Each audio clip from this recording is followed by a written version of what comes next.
नमस्कार, आप देख रहे हैं हमारा खास कार्यक्रम खबर देश से और मैं हूं आपके साथ संतोष गंगवार। जिसका डर था आखिरकार वही हो रहा है। चुनावी राज्यों में जितनी ताकत नेताओं ने झोंकी, रैलियों में भीड़ जुटाई, अब उसका दुष्परिणाम भी दिखाई दे रहा है। चुनावी राज्यों में पहले रैलियों का रेला लगा और अब कोरोना खेला कर रहा है। चुनावी राज्यों में कोरोना के बढ़ते केस लगातार डरा रहे हैं। यूपी, पंजाब, गोवा, उत्तराखंड और मणिपुर में एक्टिव केसों की संख्या तेजी से बढ़ रही है।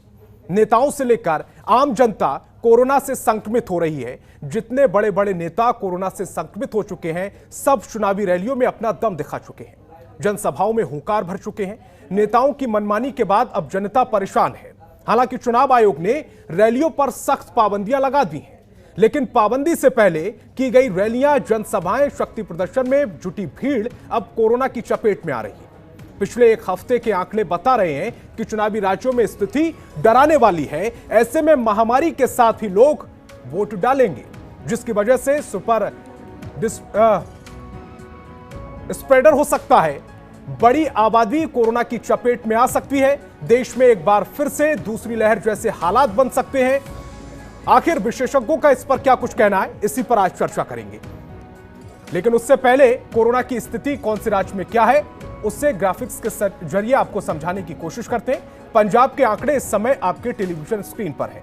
10 जनवरी को संख्या बढ़कर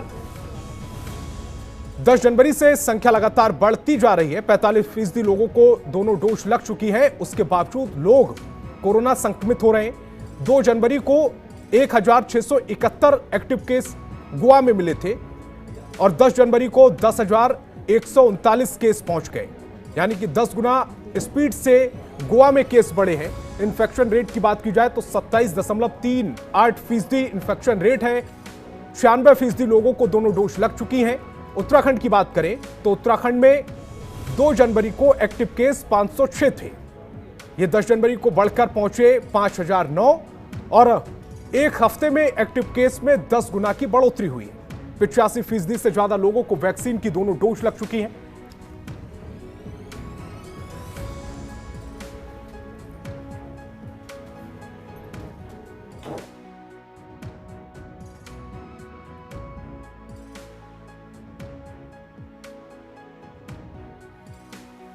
में 2 जनवरी को मात्र 215 एक्टिव केस थे और अब ये बढ़कर 51% लोगों को संक्रमित कर चुके हैं। हालांकि 51% लोगों को दोनों डोज लग चुकी है, लेकिन ये तादाद है, ये लगातार बढ़ती जा रही है। 10 जनवरी तक 438 केस सामने आ चुके हैं।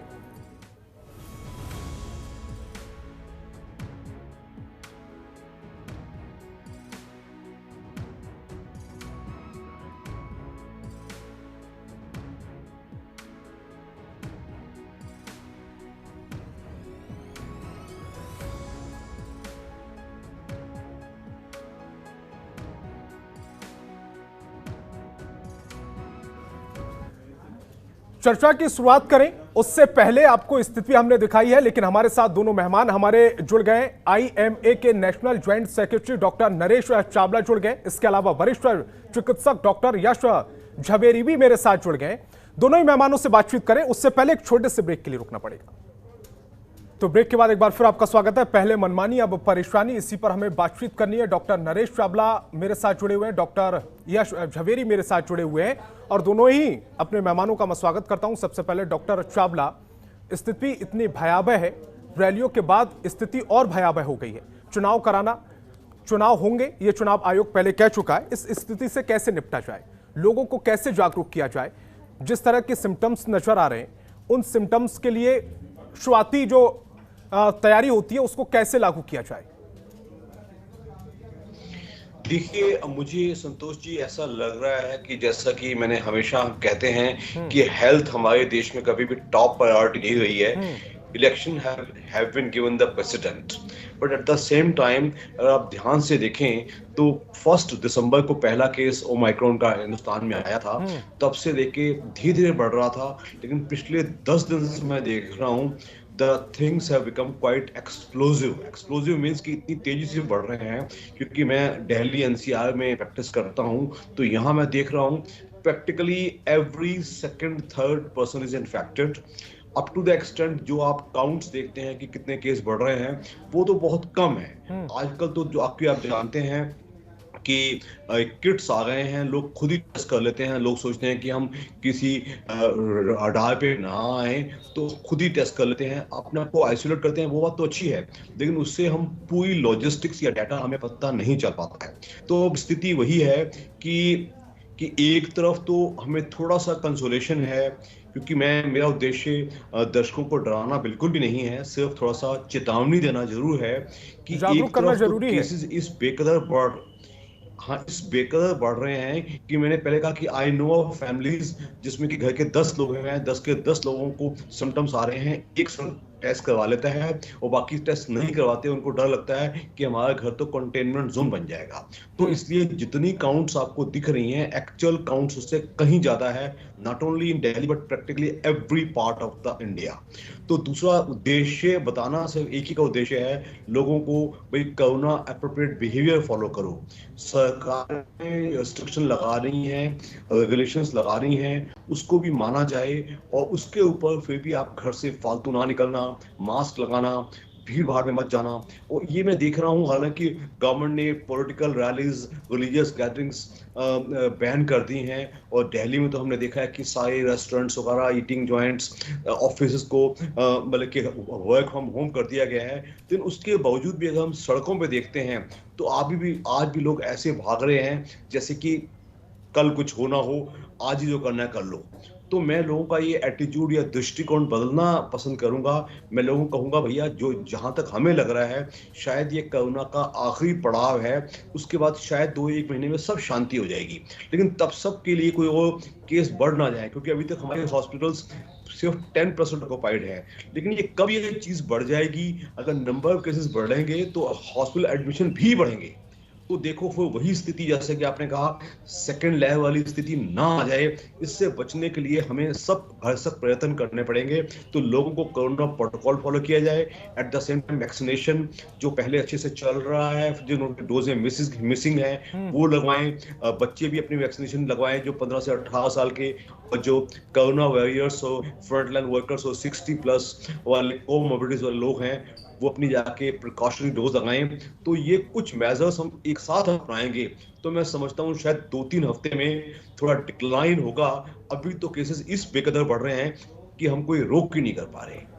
और चिंता लगातार बनी हुई है। डॉक्टर यश को भी चर्चा में लेके आऊंगा। डॉक्टर यश, क्या हम लॉकडाउन की तरफ नहीं बढ़ रहे? स्थितियां जितनी भयावह होती जा रही हैं, ऐसा तो नहीं लग रहा कि लॉकडाउन लगाने की हालात पैदा हो रहे हैं?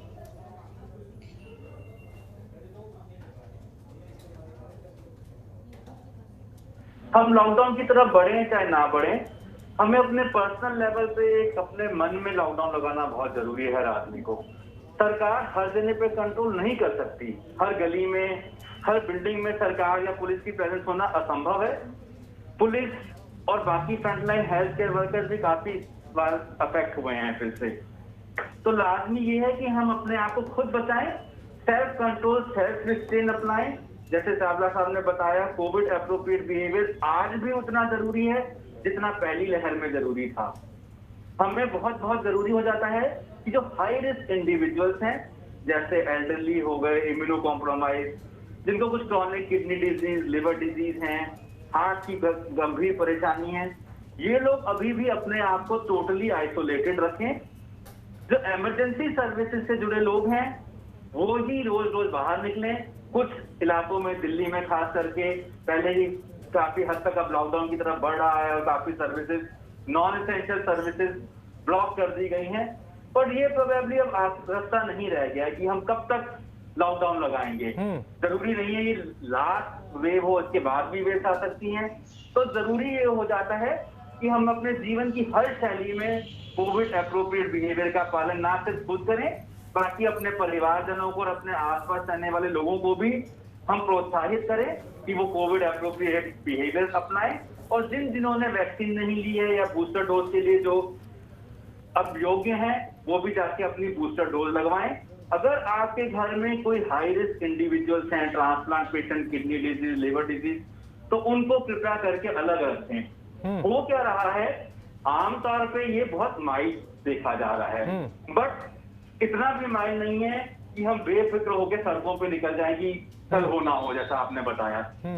बहुत जरूरी है कि कोविड एप्रोप्रिएट बिहेवियर हम हमेशा अपनाते रहें। हाई रिस्क इंडिविजुअल्स को हम थोड़ा अपने से दूर रखें, चाहे सरकार लॉकडाउन लगाए ना लगाए, हमें लॉकडाउन जैसा। डॉक्टर यश, वक्त की थोड़ी सी कमी है, मैं आपसे सिर्फ इतना समझना चाह रहा हूं, जिनमें शुरुआती सिम्टम्स नजर आ रहे हैं उन्हें कौन कौन सी सावधानियां बरतनी है और कौन सी वो दवाएं हैं जो वो ले सकते हैं रिपोर्ट से ठीक पहले, क्योंकि बाद में रिपोर्ट कराने के बाद तो डॉक्टर की जैसी एहतियात होगी उसके हिसाब से चलना होगा, लेकिन उससे पहले अगर किसी को लग रहा है कि मैं पॉजिटिव हूं तो वो शुरुआती एहतियात क्या बरते? अगर आपको सर्दी बुखार या कोविड के अन्य लक्षण हो, जिसमें डायरिया भी एक आम लक्षण है, छाती में जकड़न, छाती में दर्द होना, ये भी लक्षण हो सकते हैं। सबसे पहली चीज है आप एक डॉक्टरी परामर्श लें। ये परामर्श ऑनलाइन हो सकता है या फिजिकल हो सकता है। जब आप फिजिकल परामर्श लें, आप ध्यान रखें कि आप बहुत भीड़ भाड़ वाली जगह में ना जाएं। अपनी कोविड टेस्टिंग आपको कराना बहुत जरूरी है, ना सिर्फ इसलिए कि आपका एक क्लियर का डायग्नोसिस होगा, हो सकता है आप और किसी बीमारी से भी ग्रस्त हो और उसको कोविड लेबल कर दिया जाए। दूसरा इंपॉर्टेंट इसलिए है कि आपने घर वालों को, अपने साथ काम करने वालों को इस बीमारी से आप बचा पाएंगे। दवाइयों में इस बार हमें पहले जैसे पैनिक मोड में नहीं जाना है। जनरली ये बीमारी माइल्ड है, आप डॉक्टर का परामर्श लें। फीवर 2, 3, 4 दिन में जनरली चला जाएगा। नजले के लक्षण भी 2 से 4 दिन में चले जाएंगे। फीवर बॉडी एक के लिए पैरासीटामोल आपके वेट के अनुसार आपको लेना है और किसी दवाई की लार्ज मेजॉरिटी ऑफ पेशेंट्स में जरूरत भी नहीं है और बिना डॉक्टरी परामर्श के आपको लेनी भी नहीं। ठीक है, दोनों मेहमानों का मेरे साथ जुड़ने के लिए बहुत बहुत शुक्रिया। लेकिन जिस तरह से डॉक्टर यश ने बताया और डॉक्टर नरेश चावला ने बताया है कि स्थितियां ज्यादा पैनिक नहीं करनी, जो एहतियात बताई जा रही कोरोना गाइडलाइन के तहत, जो भी जिम्मेदारियां आपको सौंपी गई हैं, घर से बेवजह बाहर नहीं निकलना, खुद को सैनिटाइज करते रहना है, मास्क जरूर पहनना है, इन जो गाइडलाइन है इनका पालन आपको जरूर करना है। मेरे साथ फिलहाल इतना ही। आप देखते रहिए जनतंत्र टीवी। खबरों के निष्पक्ष विश्लेषण के लिए सब्सक्राइब करें Janatantra TV and press the bell icon. Never miss any update.